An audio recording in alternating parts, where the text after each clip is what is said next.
magtiwala at maghintay tangi sa Diyos.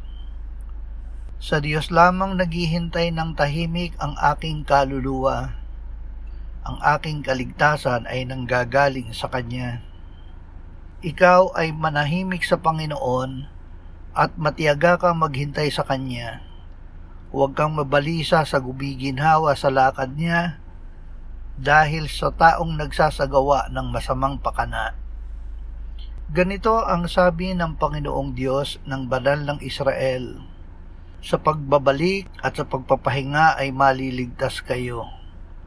Ang katahimikan at pagtitiwala ay magiging inyong lakas. Mabuti nga na ang tao ay tahimik na maghintay para sa pagliligtas ng Panginoon. Ama, bigyan mo kami ng pagtitiis na maghintay sa pagbibigay mo sa amin ng iyong tagumpay sa lahat ng hamon sa aming buhay ngayong araw na ito.